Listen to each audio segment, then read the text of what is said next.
What is up, everybody? Episode 88 of the Patio Slave podcast starting right now. It's Anthony. I'm here with my other two pieces of the Triforce. Tony, Nate, what's new with you guys? What's up, man? How you doing? I'm feeling good. Feeling good. Ready to nerd out a second time. Yeah. Which piece of the Triforce am I? Courage? Wait, were there names?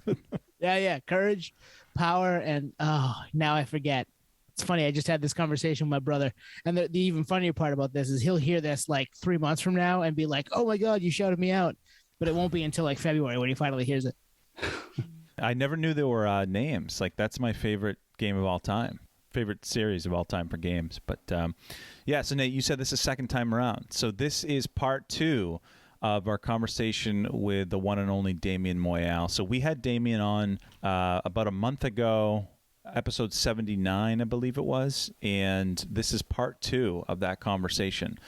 First part really focused on the 20th anniversary of the As Friends Rust album 1, and this one, we just kept the conversation going. We had no agenda beyond that, and we kind of just hit it off, and I'm not going to spoil it, but damn, this was a lot of fun, and I think we're going to get into it right now. The world comes crashing down by fire or frozen ground. That distant sun's final flame is called back from whence it came. Go dark with me. Won't you go dark with me? You're the second guest we've had that has referenced Shai, and the first guest we had actually sang "If I Ever Fall in Love" to us. Oh man. Yep. It's one of, and if I'm in the middle of listening to it, it is the best song of the entire 90s. When I'm not listening to it, it's one of the best, but when I am listening to it, I'm like, it's the best. This is the best song of the entire fucking decade. Yeah. Matty Arsenal. Shouts to Matty Arsenal. He sang it to us while he was driving across country from LA, and it was snowing here. He's like, "I'm driving back to Boston." We're like, "Dude, don't. It's snowing." How'd it sound? Stay in California. He sounded great. Nice. He was on Zoom. Yeah, he was on Zoom on his phone. It sounded great. You know, I have this I have this memory of getting onto a bus in North Miami Beach, and I remember like at another stop, or maybe the same stop I got on at, these like four kids came on. They went all the way to the back and they sat down, and then like the bus started driving, and a couple minutes later they started singing that like a cappella. Nice. And they did the whole song, and they hit like that crazy fucking high note that's in it, and it was just like amazing. And when the song was done, they got off the bus. It was just like this weird Mike drop moment. Dream, like, yeah, it was like one of my favorite memories of like some otherwise like pretty shitty years. That always stood out to me. That fucking song is just like, I get goosebumps still when I listen to that song. That's awesome. Man, extra nerdy tonight. Yeah, so much. I mean, Nate, and Nate, you weren't even the one driving it tonight. Usually you're the one like trying to keep the thing going for 3 hours. I keep it going. I like literally drag it on. I got one more. The Joe I got one more. Yeah, you got one more. What's the last one? Yeah, Nate's got another secret song question. This is kind of a funny one. This might be two episodes again. This is this is kind of like throwback, because I know I had a Hotmail address. If we were to email you at _rust@hotmail.com, would we get a response, or would that kind of go to? Would that go? Dormant? I don't remember that ever being an email address. Nate, you should email it right now and see if you get it. I'm gonna try. Yeah. We were not very internet savvy. I for the longest time, like even into probably like the year 2000, 2001, I would have to walk to the library at the University of Florida to use a computer to check email. And yeah, like none of us had computers, and I don't know. I knew people who from like 96, as far as back as that, were like on hardcore like chat stuff, or like AIM groups or whatever. And I remember just being like, wait, explain this to me again? Like, how are you? Right. I didn't understand the fact that you could even like type at somebody in real time. Mm-hmm. Yeah. Yep. Drink. Yeah. It's kind of wild because like we all graduated high school in 2003. So, we're pushing 40, and we were on that like cusp of the world changing dramatically. Like we saw it in its analog stage, essentially. With the internet, it's a thing, but like no one knows how to use it. No one knows how to promote themselves on it, to the point where now we're like, the internet is it's eating us alive, and nobody knows how to handle it anymore. So it's pretty wild to think like it was a thing early on that people like jumped on and used for their band, but we didn't know any better when we were in 9th grade in 1999. But looking at it now, we're like, oh man, those bands that did that were really smart, because it turned into a massive thing. Yeah. But it's weird now, because I feel like it's almost starting to. Is it working in the ways that we want it to? No, it's eating its tail. Absolutely. Like we're so screwed now because of it. Yeah. Like there was a point in early days where like that access to a bigger audience worked. Like suddenly, you know, if you were a band, you could post something on some hardcore, you know, chat group or whatever, and all of a sudden, like all these people across the country know your tour dates. Whereas before that, it was like you just you posted something in a zine or something, or some, you know, distributor like stuck a newsletter with your tour dates in a package when they were sending somebody else a CD or so. I don't even remember. But I do remember that it was like, if you had a web presence in those early days, you felt that you were reaching more people. Like the results were tangible and like quantifiable. And now I feel like you may as well just be like, you know, shooting flares. Right. Yeah. You know, like shooting flares in the middle of the ocean with nobody around you. Yeah. You have access to everyone and no one's fucking paying attention. No one gives a shit. No one gives a shit. Yeah. And the only person that cares wants something back from you, you know? Yeah, exactly. Yeah. Oh, you promoted here. Okay, fuck off. Like. Right. Yeah. Well, the other thing too is it's like, all right, do I need to go to that fest, or can I wait a month and Hate 5/6 has it in 10 different camera angles? You know what I mean? We're just so spoon fed. Yeah. Right. Yeah. And it's going to be mixed better than the live sound. Right. You know, if you're standing there in the audience. I mean, you don't, I guess a big part, you know, well, I don't guess a big part of it is, you know, being an active participant and being there and being a body in the room and, you know, connect. It's that kind of back to that sort of, you know, those photos where like you're in the room connecting on that level. But in the same way that like it was the times that gave way to the music Led Zeppelin was writing, and those are not the times now when Greta Van Fleet's writing it. Mm-hmm. It's I feel like it's a little bit of a different experience when you're in those rooms, you know, in your 40s than when you're younger. So yeah, I think part, you know, we're trying to figure out, we've never had a generation of 40 or 50-year-olds in hardcore before. Right. Yeah. The 40 and 50-year-olds in hardcore are the first 40 and 50-year-olds in hardcore. And like, maybe it's not wrong for them to just wait until Sonny puts up like some incredible video of this set that sounds fucking phenomenal, because unlike the people who do need to be in those rooms, they have kids and jobs and shit. And you know, if this is the way that they're still able to stay connected and watch, like I never saw Gulch, but I've watched, I don't know if they played multiple This Is Hardcores, but there's one This Is Hardcore set that I've watched a bunch of times. And like, I feel like a connection to that band's music. I really like them. They're fucking great. I was sad to hear the news the other day that I guess they're breaking up maybe. Yeah, they're done. Yeah, that is a bummer. But those shows, you know, those sets work for me in that capacity. And I don't feel like an interloper, you know, who like, oh, you probably just sit at home and watch fucking Gulch sets from the comfort of your living room. I'm like, well, yeah, I do. But you were also at least I'm watching a fucking Gulch set from my living room. Right. I live in Maine. What do you expect from me? Like, what, what do you want from me? I think it's just we're all figuring out different ways to be involved in this thing and a part of this thing. And I mean, I feel this is going to turn into a 2-episode thing, right?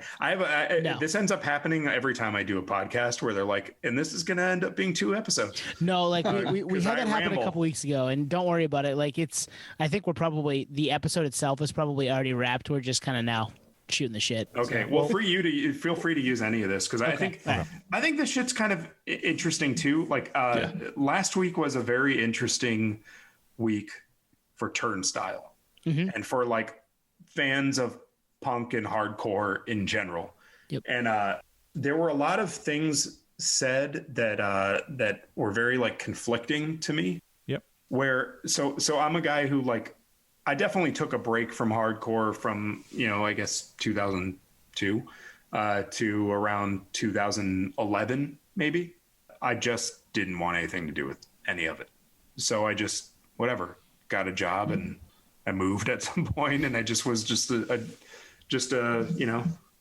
dude that did that thing where like, I still just listened to old records and didn't keep up. It was also a weird gap technologically too, where like you had to be really like adept at stealing music, through like BitTorrents or whatever, or a collector in order to keep up. And I wasn't really either. I got pretty good at downloading music, but I wasn't really keeping up. So I just wasn't, we weren't streaming shit yet. And it was like hard to access new music. So I wasn't really in touch with it. But from about 2011 on, I jumped back in. I started just, really getting into like current bands and the current hardcore scene, even though I attended far less, than I would have when I was younger, but I'm into it. So I saw a lot of comments flying around last week about the Turnstile record where, one older person would do the whole, like, I don't fucking get it thing. And then one of the most common responses is, you're not supposed to. It's not for us. Yeah. It's for, this is for younger kids. That's the scene today. It's okay. It's not for you. It's for them. And I was just like, wait, hold on. It's super for me. I love this fucking record. Actually, I've loved this record I've loved this band since I heard the first 7-inch. And like, I really liked the first 7-inch. The stuff they started doing since then, I would like listen to every record once, really like it, defend them vehemently, like, against their critics, who are all like, they just fucking sound like 311. But I would never return to those records because I was like, they're cool. Nonstop Feeling is a cool record. Yep. I don't need to listen to it twice, but I'll fucking like die on this hill. This is a great band. Yep. But there was something missing a little bit from those releases for me where it just didn't stick. The new one I feel like is like the first one where I'm like, I'm gonna just wear this fucking record out. It's good. Easy. It's easy to. It's so good. Yeah. Yeah. And so like this whole idea that like it's not written for the older generation of hardcore kids, it's for young people, is like, I don't know that that's true, because I feel like I know a lot of older people who do dig it. Yep. And I definitely know a lot of older people who don't. And I don't think it's fair to assume that every younger person digs it. Agreed. Totally. Especially when we're in a time where, like, as we discussed, a lot of younger people are on this like super 80s, like, if it doesn't sound like SSD or Negative Approach, I don't give a shit, or like, 90s Metallica stuff or whatever it is that they're into, or they're just into like, hard shit and like Turnstile's not hard enough, or whatever it is. There are a lot of reasons for younger people to not like it and a lot of reasons for older people to like it. So I think that whole idea that like there are these two generations living in conflict is troubling, because I don't think it's true. I mean, I think you definitely have some out of touch, older, sort of boomery, hardcore people. There's been a lot of disappointment and whatever. A lot of, our kind of hardcore heroes from, New York or whatever. But like, it's, we're not a monolithic community. Like, we're not all, once in a while somebody's gonna just believe in some shit you don't, and you have to just determine whether that disparity is something you can live with or not. Like I'm learning that I can live with a lot more than I thought I would have been able to a long time ago. There's a line, but I think it's further out than maybe I realized. And being a tinfoil hat wearing Trumper or whatever is not the line for me. Like I can tolerate this. It's fine. Just make good music. Right. But there's a certain line where like you cross and it gets too bigoted or whatever, where I'm just like, and I'm out, you're done. Yeah. It's been a weird time where like a lot of those people are starting to do that kind of shit, and that's normal. I mean, it has nothing to do with hardcore. When people age, a lot of people get more conservative with age. They start to feel disconnected, marginalized, They and get you start to comfortable with lash what they're against. used to, right? They get comfortable with what they're Yeah. used to, and they don't want any change. They don't want anything to seep into that and change what they love and what the world is for them. And that's that's the conservatism that you get. Yeah, Whether it's political or just ideological. It doesn't even have to be political. It can totally be ideological, where you just don't want the world to change because you're comfortable with the way it is right now. Right. Yeah. And you know, and that's kind of part of why I think like I've made it a mission. I personally, like, I love being alive in the streaming age. Once I got I use Apple Music, but once I got that subscription, my fucking world changed, where it was like, my problem now is I'm consuming too much new music. Yeah. I'm Where do I start? always consuming new music and new to me old music, Right. because it's all there and I can't stop listening to it. Totally. And but there is a thing where like you have to do that consciously, because it's very easy to like, I could easily be like some of my peers, even kids who I grew up with, who are still just like, you know, like only listening to whatever the Burn EP and Quicksand Slip, and you know, they don't go much past like Handsome or like something like that, where it's like, you know, once all that Jimmy Eat World stuff started, you know, I'm just gonna keep listening to Bad Brains till I'm an old man. It's like, cool, I probably will too, but I'm also like, there's so much other good shit happening, and I feel like you have to stay young in some respect, like at least be the old guy in like, not in old guy like pay attention to something. If it's not like, if you're not keeping up with music, keep up with fashion or art or something, but like you have to do something to stay connected to the times, because it's so easy to lose a grip on like the current world. And the minute you start to feel like you've been pushed out, and you get defensive, and then you start lashing against it. And now it's like all of these changes, they're not just things that like you innocently you missed that stop, no problem, get back on the bus, right? No, now it's like they're out to get me. Fuck these buses, fuck this whole transportation system. Totally. And you lash out and you just dig in, you dig your heels into the shit you know, and the notion that everything you don't know is bullshit. Right. And it's so hard, I think, to peel yourself away from that. I don't know if anybody does or can. Yeah. So I worry about like those people when I see all, you know, to circle back to Turnstile, when I see those kind of comment, it's like I can handle the comments from people who are just like, hey, it sounds fun. They sound super talented. It's really nicely produced. Respect. Right. I don't like this shit. That's fine. But when people are just like, you know, start pulling the like, this isn't hardcore, we need more bands like fucking Underdog, like then you kind of you lost me. And it's especially ironic when it comes from people where like I remember in, you know, like 95, you were wearing a, you know, Into Another shirt who sound like fucking Queensryche and Candlebox. Yep. And, you know, walking out of an Orange 9mm show, and that's fucking rap metal as far as I'm concerned, you know, like you were tolerating huge departures from traditional hardcore when you were young and you got it. You got it because you were still a part of it. You weren't like, you know, washed ashore. You were still like in the current, you know. But yeah, even Quicksand. I mean, I would argue that Quicksand's Slip was a bigger departure from hardcore than the new Turnstile. In fact, I would argue that other Turnstile records, with the exception of the first 7-inch, were bigger departures from hardcore than the new one.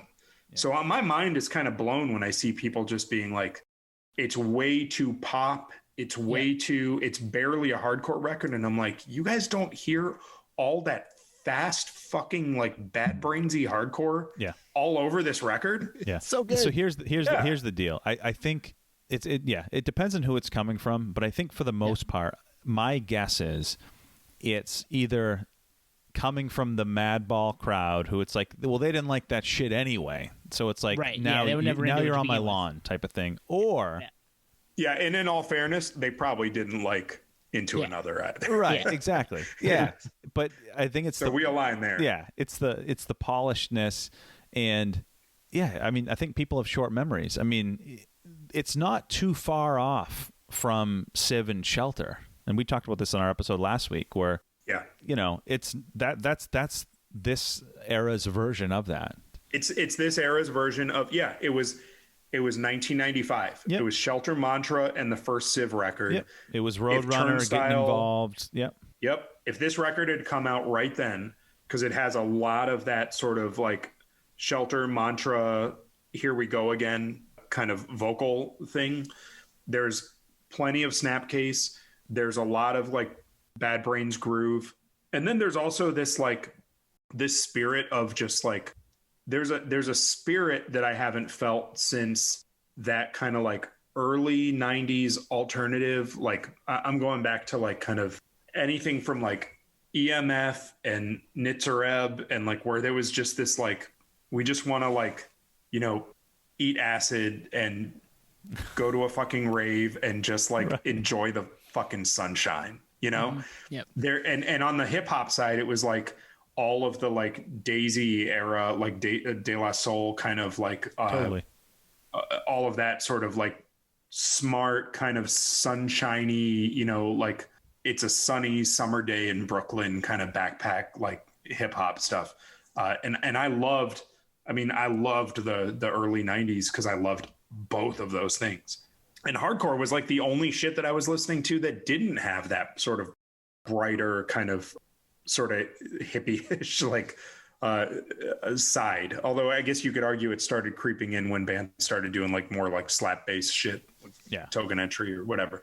But yeah, to me, like Turnstile is like, it's got all those elements that we like, all that sort of Shelter, Civ, Snapcase, Bad Brain stuff. But there's also that spirit or that mood that I haven't really felt anybody. It's like an innocence that maybe hasn't even existed since the early 90s.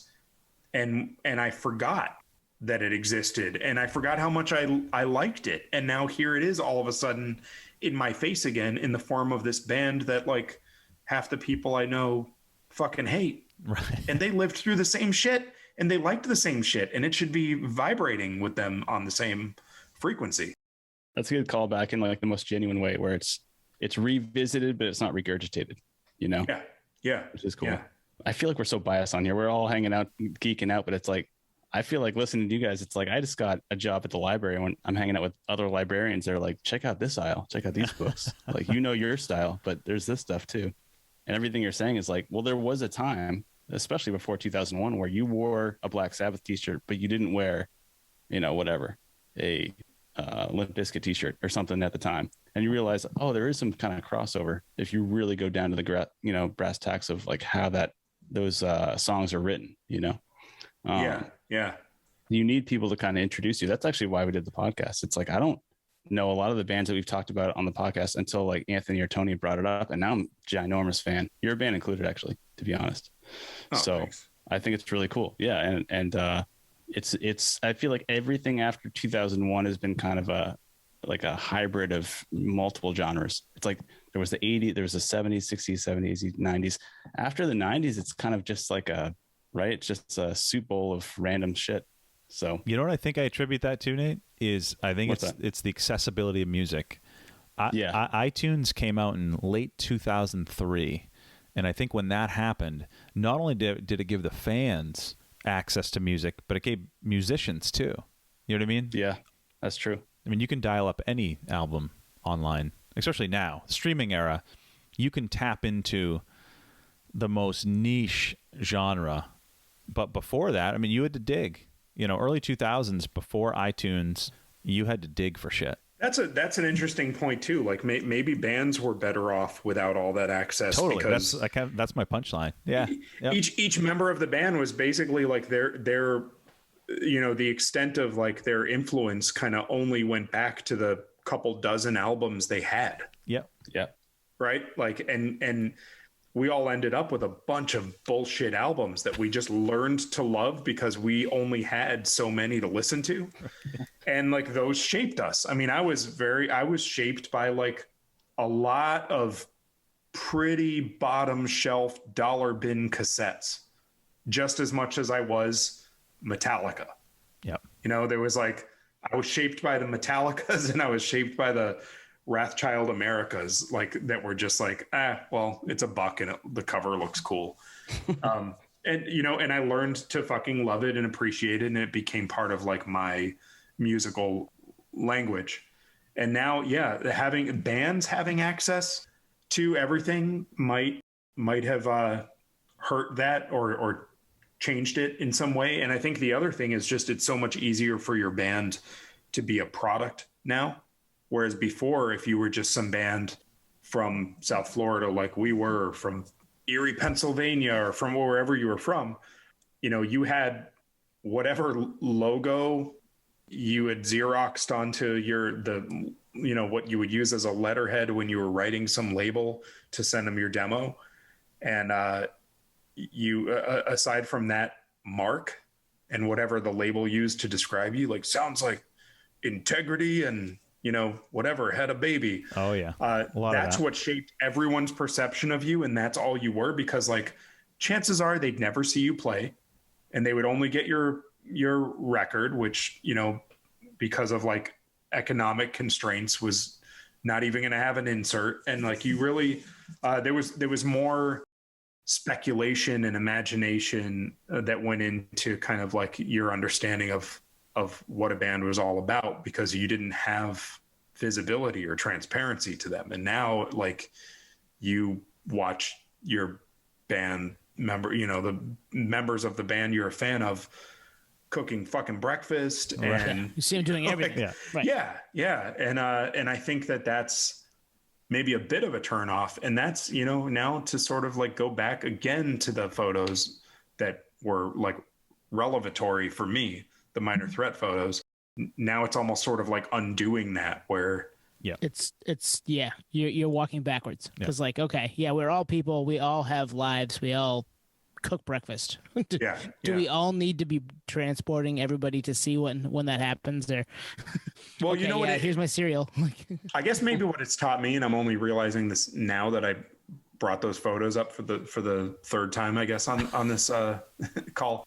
It's making me realize that when I saw those photos where there's like no barrier between band and audience, you know, no hierarchy, that wasn't cool to me, because it meant I had a better shot at getting to know the guys from Minor Threat. Mm-hmm. I still didn't give a shit about the guys from Minor Threat. I just liked that like everyone were kids.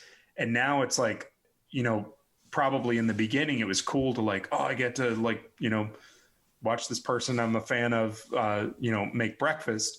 But then you start to realize after a while, like having a line of sight to their personal life isn't what I wanted after all. Right. Because it's actually really fucking annoying. And now I'm not even a fan of this person anymore. You know, it's too much, right? Yeah, it's too much. Like what I just liked was like having the, it's making me realize that, it wasn't just that I liked that. It wasn't that I liked that Ian Mackay was accessible. Yeah. It was that I liked that like bands were accessible. Yeah. You know, and they put themselves on, they purposely put themselves on your level. Yeah. In the moment. And the moment was the point. You wanted to be part of that moment, and everybody was on the same level. Yeah. And they were, because, you know, they were, what you didn't realize when you're watching this band play is that they argued with the promoter to play earlier on the bill so that they could slip out and go see some other band play, because they're still fans and kids, you know? And it's just, I'm sure this has to do with Turnstile still. Everything does this week. Yeah.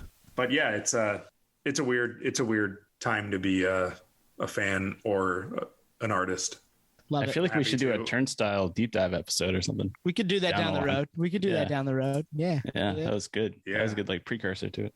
It's fun. I really like all the drama actually, and it's kind of fascinating just to see what other people you know hear. I noticed that a lot of it's like regionally based too.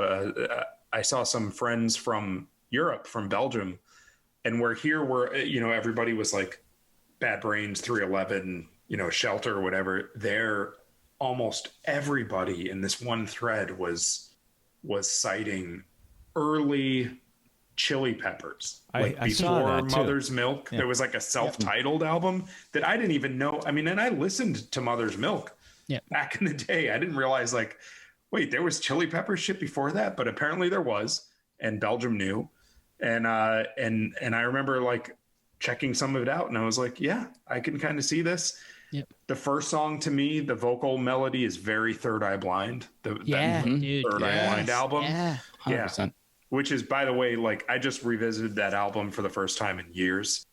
That's a fucking great record. Like, Which start one? to finish. The first one? Self-titled. First one, I think it's the first. Well, I mean, it turns out I don't know anything about what was Chili Peppers' first album either, so maybe I'm wrong. But yeah, I think it was self-titled. The red and black photo. Yeah. Right? Yeah. With Yeah. Graduate to Jumper, Open. Yeah, we ride very hard for that album. Very hard It's a for front those to back. guys. Fuck yeah. There's no skips. Yeah. And he has a weird, I was checking it out with my wife the other day, and I was like, this guy's like voice has this weird quality that just makes you like sort of tear up in a way. Yeah. It's not heavy or like emotional in like any overt way, but there's just something so like approachable about it. That's just, it's sort of everyman, right? It's not super glossy. It's not super painted over. And it's, yeah. I agree with that. And no one would say he has the best voice either. You know what I mean? It's just genuine. He would tell you he doesn't. Yeah. You know, Yeah. what's funny, and this is just a random tidbit, but Anthony and my sophomore year English teacher dated Stephen Jenkins in 7th grade. Yeah. really? So we're like, we've been talking about that band since we were 12. Yeah. Yeah, there's something about that first track on the Turnstile record where like the melody is just like, that's fucking Third Eye Blind. Yeah, I totally hear that. Yeah. I got to revisit And then that. it's all over the place. There's a lot of Bad Brains. That was a lot of fun revisiting that this week because it happened a couple weeks back now. There were so many parts of that conversation that I kind of had forgotten had happened, and getting to live it back, listening through to edit it and then listening through to talk about it again tonight, man, it was a really fun conversation, and it got into some stuff that none of us, I think, thought was going to happen. And I'm really glad that it did. And Damien was an all-time guest because of stuff like that. It was really cool to talk to him even more than we thought we were going to. Yeah, it's not just me bringing the episode into a two-parter, the guest does it too. And it really dawned on me, like, listening to that again as well, and just hearing Damien's like analogies. He's the new analogy king, like so many cool references. The transportation one thing, I think we all got cracking up, especially after reviewing it for this episode. But he's got a way with words. Makes sense that he's a vocalist. And it was funny how we brought up, or I think Tony brought up, the fact that, nowadays in social media, you can watch your favorite band members cook breakfast. And then Damien was like, at some point, it's almost too much. And you're like, I don't even like I don't even like this person anymore. Well, I think it was like the opposite that happened with Damien. Chatting with him, I was like, oh, I like him even more now. You kind of get a glimpse into his story, and that's a lot of what he writes about, so you kind of get a glimpse into it. But to hear it from him was kind of cool. The other thing too is he's a few years older than us, so there's a ton of parallel of like things we lived with him, like the internet coming up and whatnot. But he's also just old enough where there's like a whole generation of like mid-90s that we were just too young to really get. I mean, we were around adjacently, but just too young. We were 11, 12, whatever. So I always like chatting with people in that sweet spot of age, and obviously his bands are all time, so that helps. Well, and talking about like people from the hardcore scene aging into, 40, 50 plus years old, and how we haven't had a lot of those people kind of kicking around because of the way the scene, it was punk really, and now it's hardcore, and it's different to hear those people kind of give you the get off my lawn with the Turnstile situation. Yeah. But at the same time, like, they would have been the first people to love that in 1996, if that's what came out in 1996. So, we're trying to stay on the bus. If you miss a stop, like you said, just get back on. Like, no big deal. You don't have to hate the whole transportation system. That's so good. It was so good. And perfectly put too, because the way you described it, I'm like, oh, it's exactly what happened to me. I missed the bus a few times, got back on, got caught up on whatever year of that band, and everything's all good now. But I agree with him 100%. Like, you have to have some reason or something to kind of, attach to be somewhat relevant with the times, like know what's going on. Otherwise you do feel like you're getting left out. Like you feel like you're getting old and you want everything to stay like it was. And I always like, bring up the 90s. That was like my decade. I'm like, I wish it was still the 90s, but I love being, in 2021 as well, but having that connection and living through the music as a way to reference old times, good times, bad times, in that kind of perspective, I thought was really neat. Well, with that mentality, like you almost don't win, because if you stay stuck in the past, well, then you're never going to benefit from anything new. Then the other thing too is if you have that get off my lawn and someone tries to imitate the 90s, which you could maybe say that about the Turnstile LP, now it's my version was better back in the day. So you never win. Mm-hmm. Totally. I mean, that's what happens, I think. And it's happened to us a little bit too, as we've gotten a little older. I know there's stuff that has come out today that, borrows whole cloth from something that I loved from 2000 or 1997 or something like that. So being okay with new things and giving things, as Nate likes to say, the time of day, that's not necessarily a bad thing. You don't have to love it, but you can be like, yeah, okay, I like what they do. This is this and this and this are good. And that's not for me, and on to the next thing, as opposed to being like, everything I had was way better than everything that you have today. Because it's not the way to, you're not going to open any doors that way. You're just going to close them. To be the contrarian, though, like when I listened back to that episode, Tony, you said, and I actually chatted about this in the group chat, like you made a comment when we were talking about Ian MacKaye and Minor Threat, where, the moment was the point. And I think for a lot of people who, at least for punk and hardcore, like it was still small enough, it's not like it is today, still small enough where only a select few people got to see it in the moment. And I think people are protective of that. And I totally understand that. So I get that part of it. But then also, sometimes it's good to leave things alone. And I made the example of Rage Against the Machine, where I'd love a new Rage record. Like that's kind of been my thought process. But honestly, after this episode, I'm like, well, maybe that was their moment and that's it. And, do I really want a new Rage record? You know what I mean? Would it take away from the legacy? Sometimes it's good to leave things in the past. So many thoughts with this conversation. Damien's a man with words, and obviously I knew that with his lyrics, but this was a pretty badass conversation. Yeah, you say it from time to time, Twan. Nerds at the bar. This like transcended into Nerds at the Bar towards the end with that point exactly. Just talking about his perspective on it and where you got it, where you put your stamp on it, really. Yeah, I mean, everything about it was awesome. I'm glad we hung on to it. I'm glad we put it out. I hope you guys enjoyed the conversation as much as we did, because I mean, I've listened to it twice in the last week just prepping for this, and because it was captivating, and not just because I was part of it, just to kind of put a bunch of different pieces in motion that I hadn't thought about before. And then, like you said, Twan, with so many thoughts come from just a couple of statements here and there in the episode. So really happy for Damien's time. Really excited that we're able to share the rest of this conversation with the world. Yeah, Damien, if you're listening to this, we had a fucking blast, man. We would, with open arms, have you on. Let's pick a topic. We'll have you on down the road. And when we started this podcast, like that type of conversation, I didn't even think was possible, and especially with someone like Damien. So kudos to Damien. I think are we going to wrap it there? You want to keep going, guys? Or? Yeah, no, it sounds good. Yeah, so if you like what you heard, we have, 87 other episodes. If you're into the Damien Moyal world, punk hardcore world, we had Brennan Garone of Incendiary on. We've had Scott Russo of Unwritten Law, Greg Bergdorf of Zebrahead, Frank Turner, solo songwriter type. Jeez, Matty Arsenal of Lost for Words, on and on and on. Peanut of 311. I mean, the list. Nick Wheeler, All American Rejects. I'll stop there. No, I won't. Ryan Sin of the Distillers. They're all back there. We talked to all these people, didn't we? Holy shit! Somehow, yeah, we put it out there, and they all came in. It's awesome. On a nerd and a prayer, right? And more to come. I mean, it's not like we're slowing down. We got a bunch of stuff in the hopper coming up here. We're excited. We got some stuff coming. I mean, the holidays will throw a wrench into some stuff for everybody, obviously, but we've got some exciting stuff, percolating behind the scenes. Thanks for checking us out. Rate, share, subscribe, all that fun stuff. And we'll see you next week. Peace, podheads. Cheers. Crashing down by fire or frozen ground.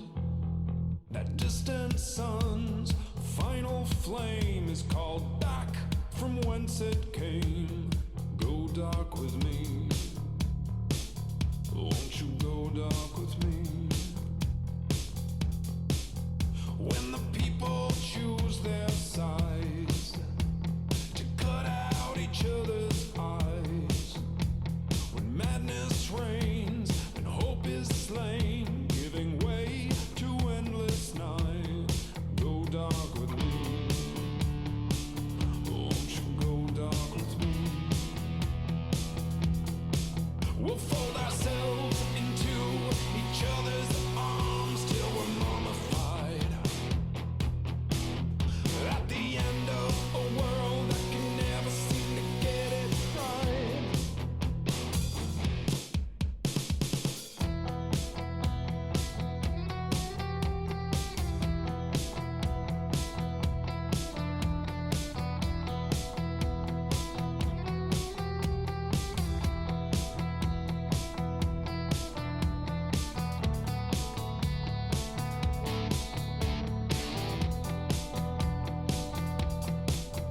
When the good Lord cashes in on a backlog of unchecked sin, find me love and bring us sun. Together we'll pull the pin. Go dark with me. Won't you go dark with me? We'll fold ourselves into each other's arms till we're mummified. At the end of a world that can never seem to get it right. And we'll melt into each other's hearts as we liquefy. If we can't have tomorrow, let us go tonight.